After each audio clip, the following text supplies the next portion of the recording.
Along vast ancient migration routes, millions of birds depend on a network of seasonal wetlands. These crucial stopovers are vital refueling stations, offering sanctuary and sustenance to survive the arduous journey. When the first shallow flood pulses arrive at just the right moment, it's a signal.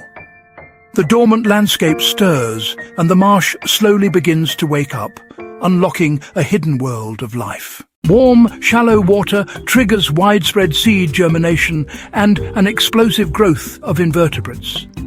This rich living buffet provides the essential fuel that migratory birds desperately rely on for their arduous journey. Drawn by this feast, thousands of birds touch down in waves. They feed non-stop, a frenzied race against time to rebuild the critical energy reserves they burned during their long, exhausting flight. Replenished and with full energy reserves, the flock rises again as one.